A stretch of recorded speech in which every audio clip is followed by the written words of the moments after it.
start with the news. The good news is there's more news than no.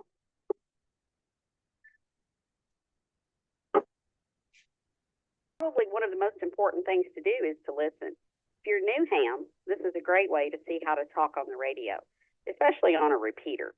I haven't been a ham very long myself, and I found it useful to listen to the radio.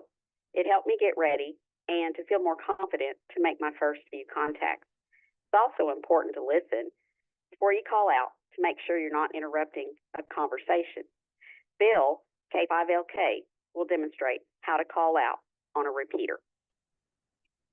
K5LK in Brookshire, listening. Here are a few other things to remember while you're on the network. Be sure to ID with your call sign every 10 minutes during a QSO and at the end of your conversation. It's also polite to leave space between your transmissions during a QSO so that others may join the conversation or if they need to relay emergency traffic. These pauses also help the repeaters work better. Lastly, if you're having a lengthy conversation and you're on the same repeater, it would be appreciated if you move to a simplex frequency. If that's not possible, that's not a problem. Just be sensitive that others may need or want to use a repeater at some point. Invite others to join your QSO by saying something like, "We're just rag chewing here. If there's anyone that wants to join us, please do."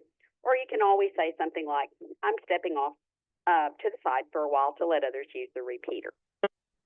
I think most of us like a good fast draw or quick draw hero in a Western movie or cartoon. When it comes to repeater usage, though, that's not a good idea. What I mean by this is when someone starts speaking, the moment they press down on the PTT button. When you press the mic button, it's best to wait a second or so before speaking. This is for a couple of reasons. First, the network needs time to key up all of the repeaters and get itself ready to use. Secondly, when someone's quick on the draw, it can cut off the first part of their call sign. This makes it difficult for folks to hear your full call sign, and it can pose a problem for net loggers during the net. Robert, KB5 PBM, will demonstrate what we mean here. We got half your call sign. For folks who connect to the network via All-Star, please be sure to disconnect from all other nodes before connecting to the Crossroads node. You're always welcome to connect to the club node, but as a courtesy, if you plan to have a lengthy conversation with someone who has a node and you are able to connect node to node with them, please do so. If not, again, it's not a problem. Just follow the same strategy mentioned earlier to welcome others to the conversation or to share the network if necessary. And as a fun fact, for those of you that have nodes, you can also use a parent node such as 55553, that's 4 5s and a 3, to test your nodes. Everybody loves to hear their own voice, right?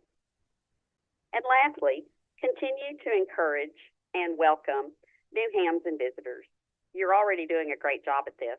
We often hear compliments of how friendly and welcoming the club is. And along the same lines, be sure to show grace to operators who may be doing something incorrectly. Gently redirecting and helping them to learn better operating practices is the way to go. We've all made mistakes, and that's just part of the learning process. Don't forget to join the weekly nets on Thursday and the monthly Tech Net on the first Monday of the month. Also, be sure and invite others to join the nets and visit the website as well.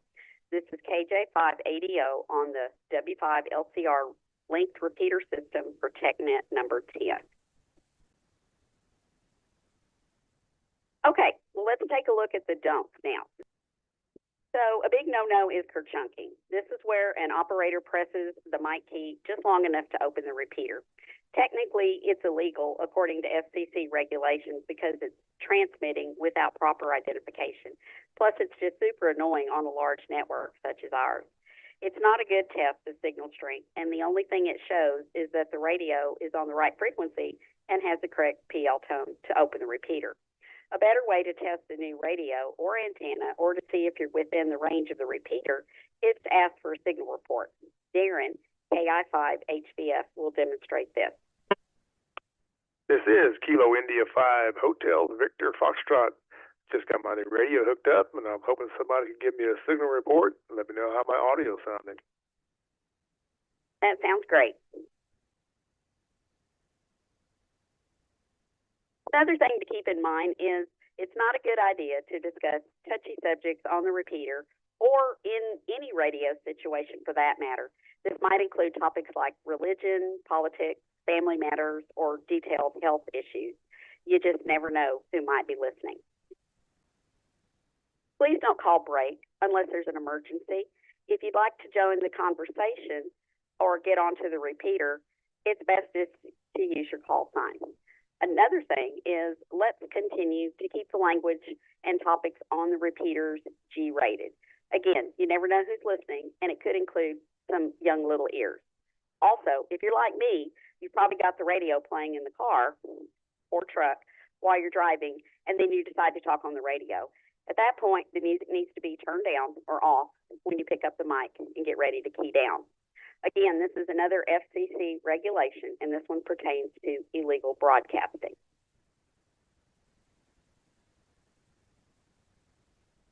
In addition, folks should avoid using non-standard phonetics when giving their call sign. Using the standard NATO phonetics is the best practice. For example, my call done correctly is Kilo Juliet 5, Alpha Delta Oscar.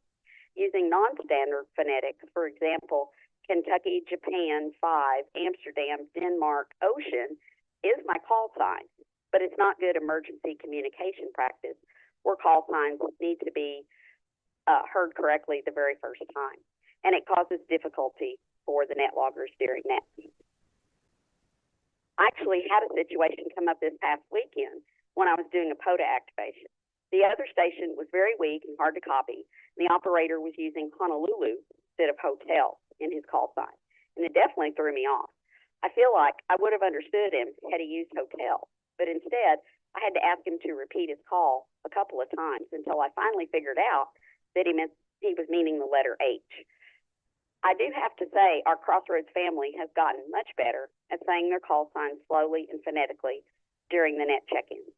The net loggers greatly appreciate this effort, so keep up the good work, guys and gals. For our last point this evening, keep your transmissions to 2 minutes or less. In other words, don't keep the transmit button on your radio pressed for longer than 2 minutes at a time. This gives the repeaters a break and keeps them from timing out. They'll work better for you if you give them a chance to rest a bit between your transmissions. Another thing is many of us have radios that are capable of cross-band repeating, and while that's a useful feature, not recommended to be used on the network because of potential technical issues. It can be explained in more detail during the Q&A afterwards if you have questions about that. Lastly, someone gives you a bad signal report or tells you that you're really noisy, please don't continue to use the repeater.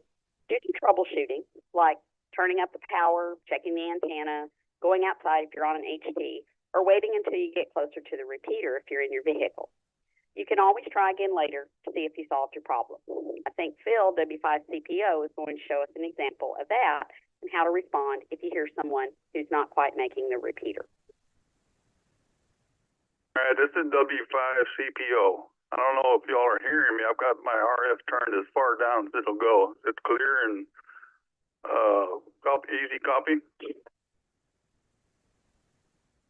You sound good, Phil, but we're going to pretend like it's just static. And so you might say something like, hey, the last person trying to get into the repeater, you're a little noisy, maybe turn up your power, give some suggestions and then say, try again later. Just be friendly about it.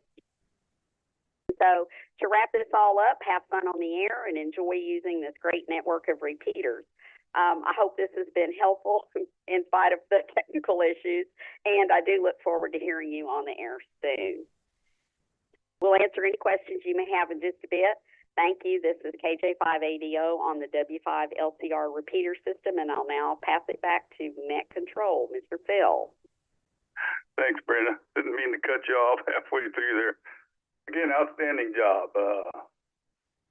And let's see here. This is W5CPO on the W5LCR repeater system with the Crossroads Ham Radio Club's monthly Tech Net session. Big thanks to Brenda out there. So at this time, I'm going to open up the net for any questions or comments specific to tonight's presentations on repeater 411. Jim, you still there? You called in a minute ago. You still listening? Roger, Phil, were you going to make a list of the people who wanted to comment or question before you addressed each one? We'll just do them one at a time. No hurry. Okay, well, I've got two different things that might be comment or question. One, back to the key chunking. I think a good protocol or practice or a suggested, and I kind of want y'all's thought on this, is as opposed to key chunking, it would be KG5 IAZ testing. And so just by doing that, you've ID'd, but you also are letting someone know that you are only testing. Whereas if you wanted a signal report, then it would be KG5 IAZ radio check. And so if someone says radio check, or a signal report, please, then you'd know that they're actually looking for a reply. Because I do KG5 IAZ testing, and I'm not really looking for a reply. I'm just checking to make sure things are correct.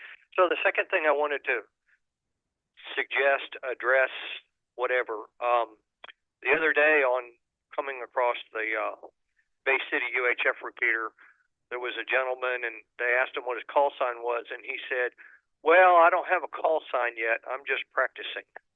And so I'm thinking, what's proper etiquette, or how do we address that? And I kind of want y'all's thought about, well, we're glad you're interested in ham radio, but you do need a license before you can transmit. So please look at Crossroads Ham Radio Group or Club so that you can take your exam. Other than that, some polite way to say we're not going to talk to you if you don't have a license, because I really kind of don't want ham radio to turn into what happened with CBs. Anyway, so I kind of want y'all's thoughts about those two scenarios. Over. That sounds perfect to me, Jim. Not without getting impolite about it. Hey, you need a license, and we'll be glad to help you out. And here's where you get it at. I'm not sure what more you could say. Roger? Sort of my thoughts is, besides that, really not carry on a conversation, because, it's going to drive them to get their license if you pretty much don't talk to them except for telling them, here's where to go and what we can help you get your license. And that's it. I agree, and I think that's my thought on it. I mean, you don't want to where they can go to get their the conversation going. Trying to be helpful in that way. If you ignore them in a polite way, and they still want to get on the radio, obviously they're going to have to get a license. That should be fine, I would think. I'm not sure anybody else got a comment on that. W5 ITZ. ITZ, Bill, go ahead. Hey, good evening, folks. I joined the net just a little bit late, but caught that question. I did have a comment. I think you guys are exactly on the right track. Crossroads Group is known as being a friendly and inviting bunch of people, and I think it's important to keep that in mind.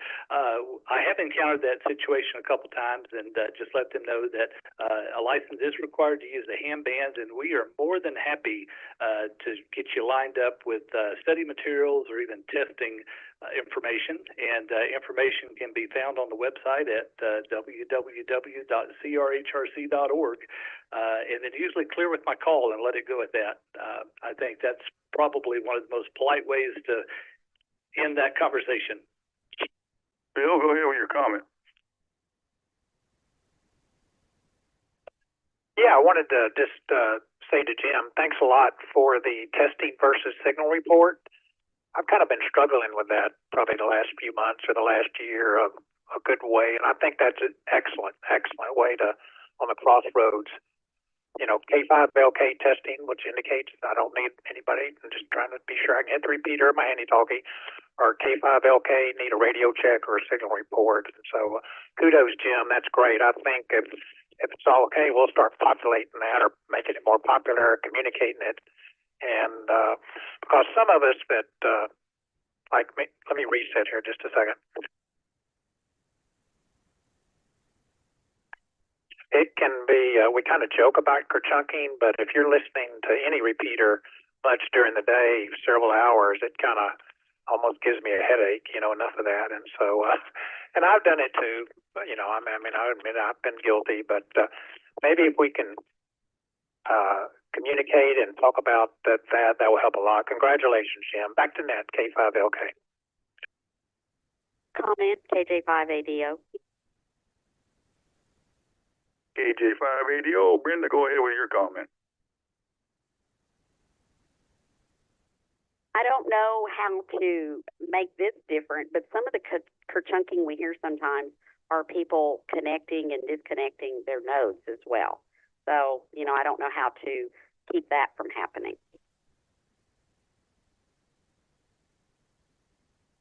Glad you brought that up because I know nothing about that. I didn't know that's what happened. Or when you connected your node, I didn't know it did a kerchunk. Anybody got info on that they would like to pass out? Well, you may see if Rob KB5 BPM could communicate on that. Or I don't think, at least from mine, I connect to 28528, and I don't think it kerchunks, but I mainly monitor on it. So Rob, Phil, see if Rob maybe has a comment on that, sir. K5LK. KB5 PBM. Robert, did you hear that? I'll jump in there with a comment from KI5OMW. Go ahead, Thomas. Whenever your node will first turn on, if you're connecting to the hub with DTMF tones from your radio, for example, it doesn't kerchunk at that time when it connects. But if you do anything else via DTMF tones, it will, and you'll hear the button presses over the repeater system. KJ5ADO. Go ahead, Brenda.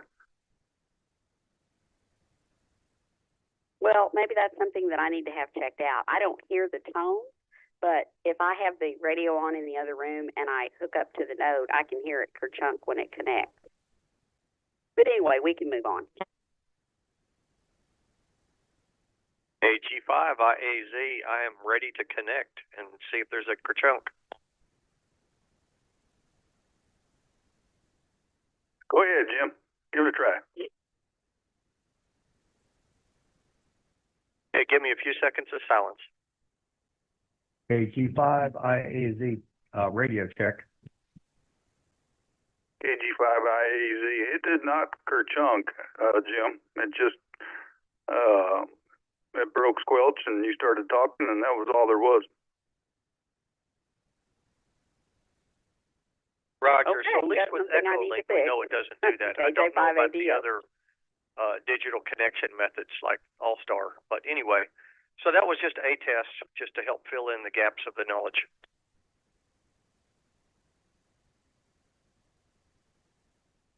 Roger, and I assume they're all different. DMR, Echolink, the nodes, all that stuff. I'm not a big user of any of that stuff, so I'm not the answer man for all that kind of stuff. But Robert, KB5 PBM, you want to jump in there? I know you know about this stuff. Got a feeling Robert got the volume turned down. So anyways, we'll move along here. Any other questions about the repeater etiquette or repeater 411? Give me a call sign. This is Alpha India 5, Quebec Echo. Alpha India 5, Quebec Echo, Bob in Houston. Alpha India 5, Quebec Echo. Bob, go ahead with your question. Well, first, this is very helpful to me. I've broken every rule. I can go back and check the Zoom archive starting tomorrow, the next day, and listen to it again. But is there a text version? I know, Brenda, you were following a very well-prepared comments, which took a lot of work. So thank you for that. But is there a text version of this that I could just read? AI5QE back. Yes, Bob. If you go to the website, the Crossroads website, there should be a weekly, or actually the tech. If you go to the Tech Net website, there should be the presentation on there. All right. Well, that's perfect. Thank you. radio a few times tonight, so I apologize if that was already said, but I look forward to studying that, and I really appreciate. By the way, I think you're a great club here, and I really enjoyed South India 5, Quebec Echo, back to that. KJ5ADO. Yeah, Brenda.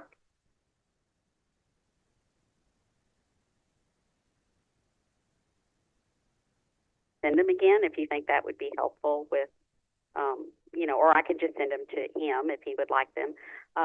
But I do have the speaker notes on my slides. Hey, 5Q, thank you very much, Brenda. I really appreciate it. Back to that.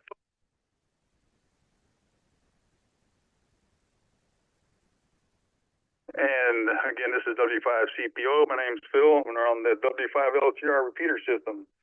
And Bob, just the more you listen, the more you learn. You're mobile, I take it, so you probably do a lot of listening while you're driving around. So just listen. The more, like I said, the more you listen, the more you learn. Anybody else got any questions? KI5HVF.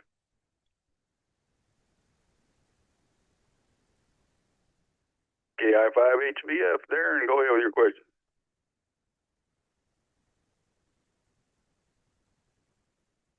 Yeah, Brenda, earlier when you said that when you connect and you can hear your node or chunk, are you connecting with like a handy-talkie and the keypad, or are you connecting with like Supermon or AllScan or some other software through your computer?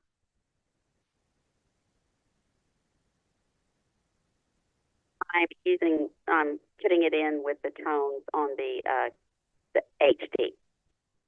All right, thanks. And Jim, how did you connect a while ago? Did you connect using keypad or software?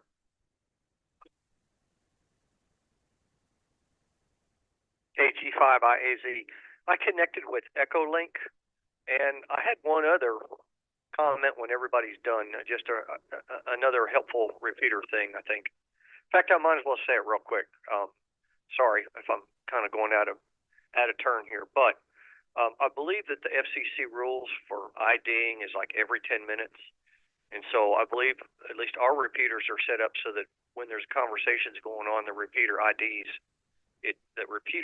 every 10 minutes. And that's a good reminder, hey, it's time for you to do your ID again. So that's just one thought about remembering to ID. That's a good tip, Jim. And yes, it is every 10 minutes. All right, anybody else got a question for the presentation? We got 25 people on NetLogger. Somebody's got to have a question out there. Anybody, anywhere, call now. All right, nothing heard. So at this time, we're going to open up the net for any amateur radio tech related questions. We will take a few call signs at a time and call each of you for your question. Anyone with tech related questions, call now slowly and phonetically twice. That's any questions about anything ham radio related. Call now. Kilo Juliet 5 Hotel Whiskey Hotel. Kilo Juliet 5 Hotel Whiskey Hotel. This is Eddie out of Porter, Texas. My question is it all right to have the antenna, like a J-pole antenna inside the house with a 50-watt transceiver? Good question, and I'll answer that. It depends how close you are to it. 50 watts doesn't sound like much, but you don't want to have it right by you. Where's your antenna at? You got it up in the attic or something?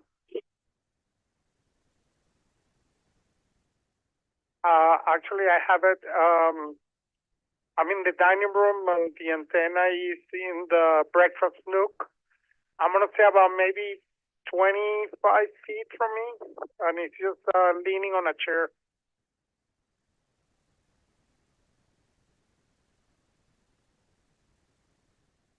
The best way to determine that is with a field strength meter. It's a small device that measures what you're putting out, and you can set the thing. It's got a little bitty antenna on it. They're not very expensive. And you can get one of those and put it within a few feet of you and keep moving it further and further back or away or by the antenna or away from the antenna, and it's a simple way to tell if you're getting radiated, if that makes any sense. Yes, sir. Thank you very much. Back to the net. Kilo Juliet 5 Hotel Whiskey Hotel. KI5OMW with a comment about that last one. Go ahead, Thomas. All right, thank you, Phil. If you look at most mag mount antenna mounts for your vehicle, they only come with, say, 15-foot cables on them. So your antenna is within 20 feet of you in your vehicle all the time. The only difference is it's mounted more stably than leaning up against a chair, which might be something you'd like to do something about. But I think with the range, maybe okay. Your vehicle antenna is closer than that to you. Comment? And it depends on what frequency you're working. He said it's for 2 meters, VHF, UHF, or is it for HF? You know, that makes a big difference too. Plus, if you want to get out a little better, I'd stick that dude outside. Phil, got a comment on his question. K5LK. K5LK, go ahead, Bill. Yeah, great question. Just FYI, the FCC, Federal Communications Commission, I think a couple of years ago, came out with recommendations for RF safety exposure. So that you can do some calculations on there and look at all that. So technically, you probably should go to fcc.gov, search on RF safety exposure, and there's probably more information you ever want to know about RF safety. But there's a lot of good information on there. K5LK. Comment. Will do. Thank you. Comment. Contact. AG5IAZ. So if you Google RF exposure calculator, there's an ARRL, RF exposure calculator. So you put in the gain of your antenna, your power wattage, your frequency, and it will calculate for you the minimum acceptable distance for you to be away from that antenna. So for 2 meters, it is 2.4 feet. Anyway, so ARRL on their website has the RF exposure calculator, and that fits in very closely with what Bill was talking about with the FCC, but ARRL has packaged it on a nice little calculator that you use online. Jim, put the legal limit in there and see how far it is.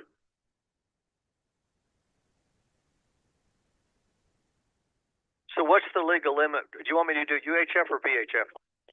Put 1.5 kW.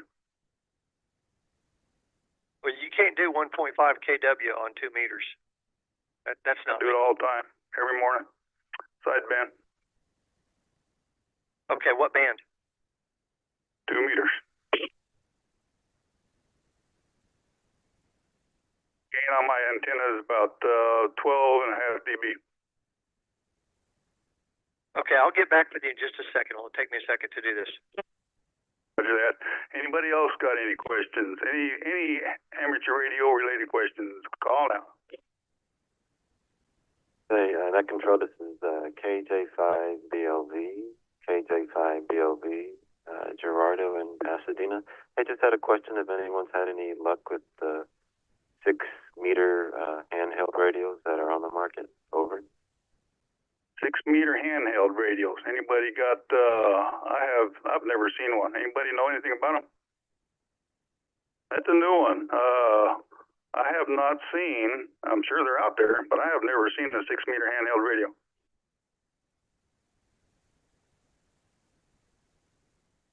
Yes, copy that, net control. There's one. I forget the brand name. Walkson. I think it's about 115, but. Yeah, it's on the 6-meter band. It will give you the option to go 2-meter and 6-meter. So I was going to maybe invest in that. But before I did, I was going to see if anyone had any experience using that HT. But okay, thank you so much, Net Control. KJ5BLV. Before you go, do you have any experience with 6 meters handheld or not? Any type of radio? Yeah, I do have a 10-meter radio, mobile radio, but I bought the device. It's like the switch, I think they call it, the switch box. So it came with a recommended antenna for CBs, but they said it would also work on 10 meters. But I have not had much luck using that radio. Over. Is that a mobile radio?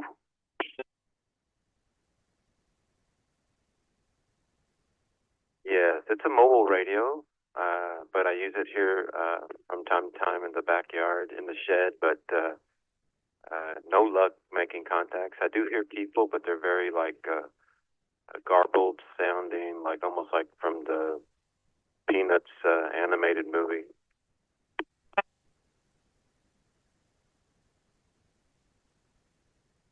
6 meter, the magic band. You got to find the band when it's open to make contacts. And I tell you what, you can probably use 5 watts with not much of an antenna if the band's open, but it's not very frequent. And 50.125 in and about that area there. There's people on there in the morning around on the East Coast. Sometimes you can pick them guys up. So try listening there in the morning, like around pretty early, about 5:30, between 5:30 and 6:30. Comment. Okay, copy that message. So, thank you, KJ5. Wait. Comment, go ahead. He said something about this. They sound like Charlie Brown's teacher, but they may be on sideband. You might be hearing people on sideband. That's why they sound like that. And if the radio only receives AM and FM, then that may be why they sound like the teachers on Charlie Brown. You have to get you a sideband radio. Copy. Thank you. And those folks that I hear on 6 meters, it's always sideband. It's either sideband or running digital modes like FT8. And I don't know. Brian was talking. One of the guys in the group was talking about putting up a 6 meter repeater. So maybe we'll hear that going one of these days. Anybody else with a question? KG5IAZ with your answer on ARF exposure. Go ahead, Jim.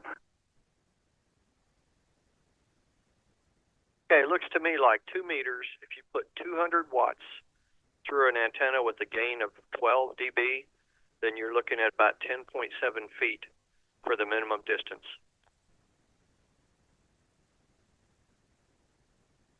That sounds right, or pretty close to right, or what I remember as being right anyways, because I usually run about 1,000 watts on 2 meter sideband when I'm on it, and my antenna's a good, I don't know, it's probably 100 feet from here. Don't have a problem getting torched here in the house with the RF. But yeah, the upper bands, once you get them going on sideband, and not just 2 meters, we're talking 2 meters, 70 centimeters, and so on, you can get out a long ways when the propagation is gone. Anyways, anybody else got a question for any amateur-related issues? Juliet 5, Hotel Romeo 2. Kilo Juliet 5, Hotel Romeo 2.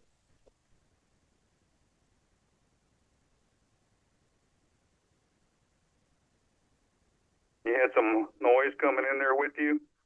Kilo Juliet 5, Hotel Romeo. I didn't catch the last one. Go ahead with your question and see if we can pick it up. Kilo Juliet 5, Hotel Romeo Zulu.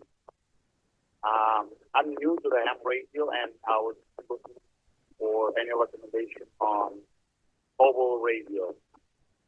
Thank you. Back to you, man. 5 is hard.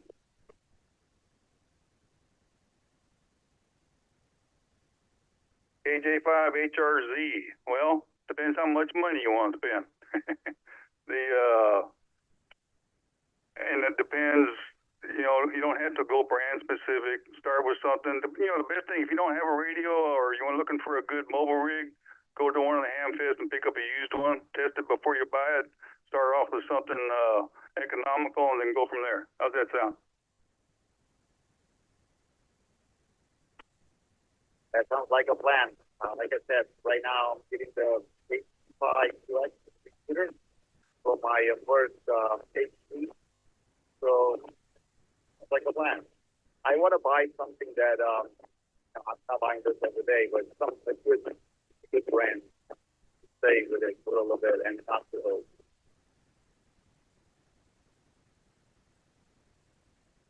Well, since you mentioned brand, I'm going to push you towards Yaesu.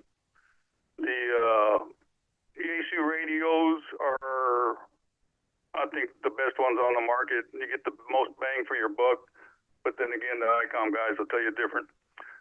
But it's the Yaesu stuff.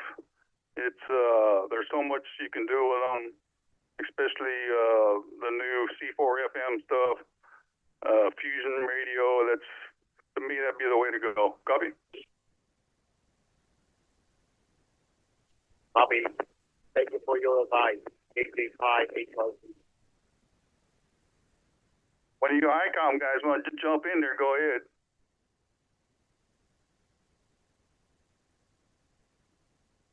I say the best radio is the one that gets you on the air.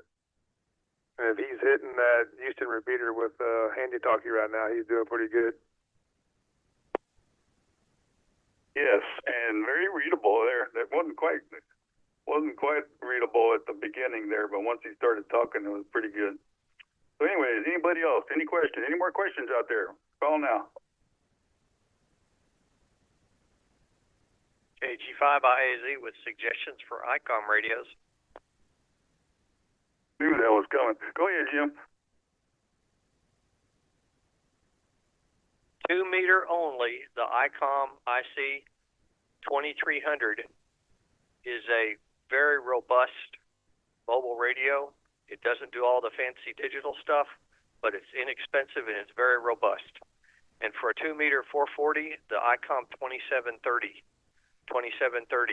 it's got both bands. You can set up each side however you want it. It doesn't do all the digital stuff, but then most of the stuff we do on the Crossroads is just regular FM. So 2300 or 2730 are my two favorite ICOM radios, and I have 3 of each of them.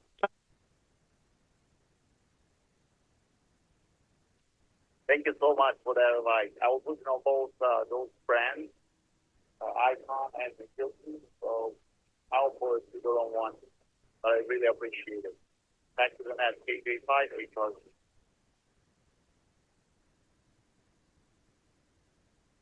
Sounds good. Like I said, best bet, try to find something used and go from there, and you can always move up to something better later on.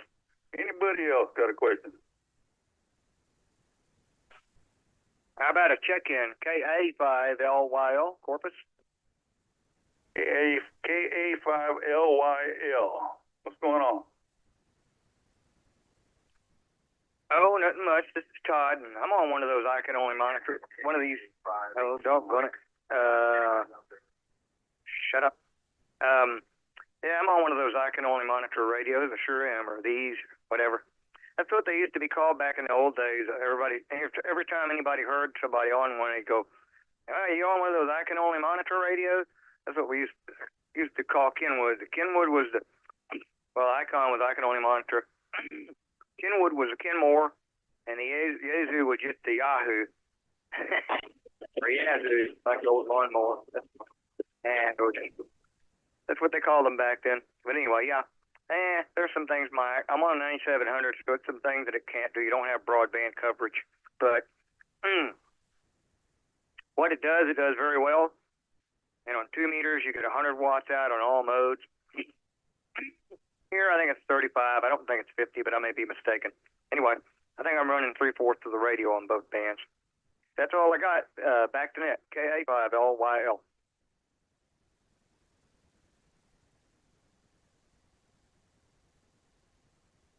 I can only monitor. That's the first time I've heard that. And I'm talking on the ICOM. This is the 9700, and I got nothing against any of these radios. The only thing I don't own is a Kenwood, and I think Kenwood went out of business. I don't know. Somebody correct me if I'm wrong.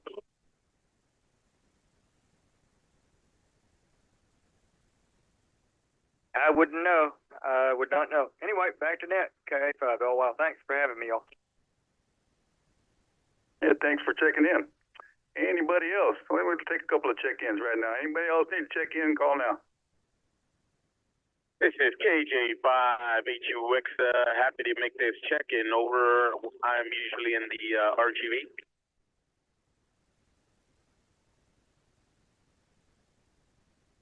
Right at it one more time. KG5HO something.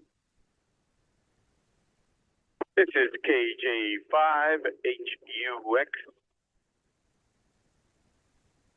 What's that time? KJ5HUX. And what's your location? Location headed northbound on 77 here in Robstown. Good old Robstown. I used to work down there in that area. Anything further than that? No, not really. I'm not sure what the topic is. I'm just passing by and tuned into the frequency, and you guys were in here, so I'd say stop by and say hi.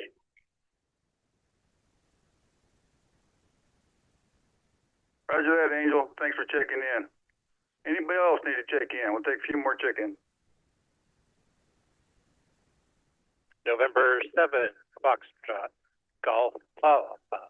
November 7, Foxtrot, Golf Papa, Scott.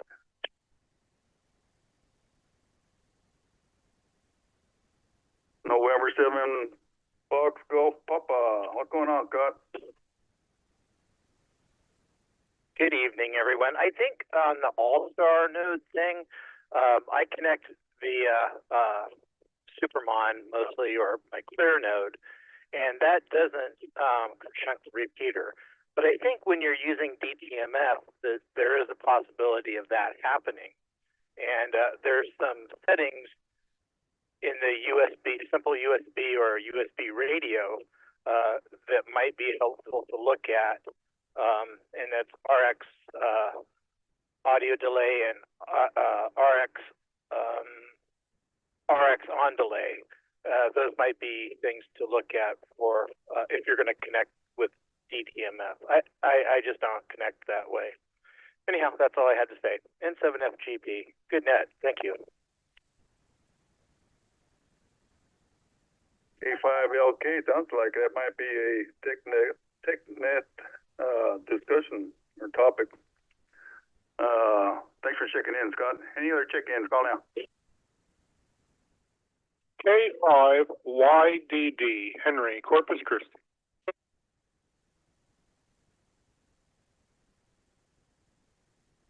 K5YDD, Henry, what's going on? Well, not too much. Interesting net tonight. I just wanted to make a comment about RF exposure measurements. Technically, we're all supposed to do them on the bands we operate on and have them in our station records, according to the FCC.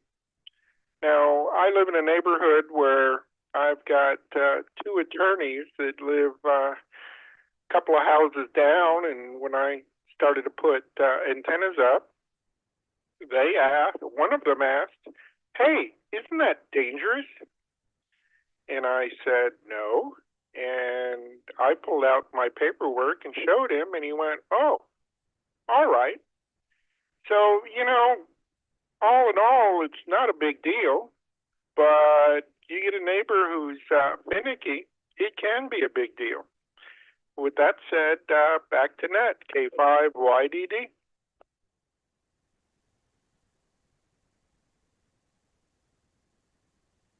And that is probably the number one reason to keep records of that stuff, because of your neighbors and anybody that's around you and yourself.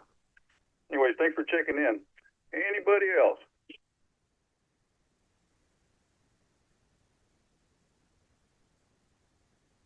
I think you already got me on the log.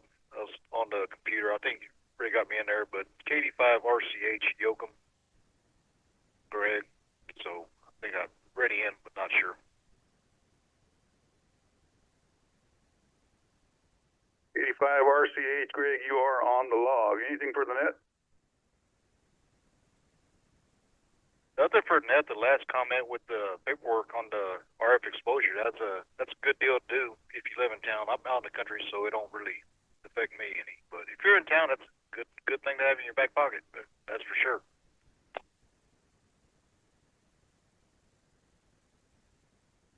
Yes, it is. Thanks for the comment. Anybody else check in? KI5KEE.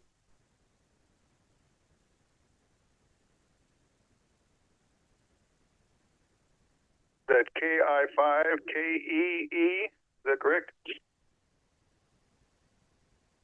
That is correct. The name is John in Paris, Texas. I hooked to your All-Star node, just set up a Sherry Pie and found you active. And thanks for letting me check in. And it's a pleasure for me to be able to say hello to everybody.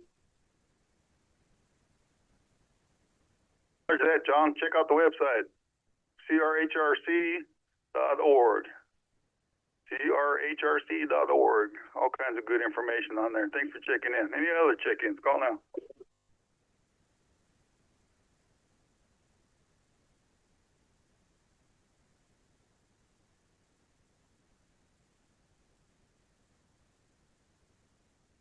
Nothing. I'm going to close the RF portion of the net and we'll stay on Zoom here for a while. I'd like to give everyone an opportunity to get checked in. We've done that. I'd like to thank everyone that participated in tonight's Tech Net number 9 session, or number 10 session. Also, we want to give a big thanks to all the Tech Net committee members who helped in making tonight's net a success. If you have any questions regarding the Tech Net or would like to join the Tech Net, you can send an email to technet@crhrc.org. And please note that a few of us will remain in the Zoom session for a general rag chew. So if you're on the computer, we're going to be here for a little while. I'll now close the RF session of the Crossroads Ham Radio Club's monthly Tech Net. This is Whiskey 5 Charlie Papa Oscar, returning all the repeaters back to normal amateur radio use. 730, everybody, good night. God bless. You have been listening to a TechNet presentation of the Crossroads Ham Radio Club. For more information on this club, go to www.crhrc.org. For information on upcoming TechNets, go to technet.crhrc.org.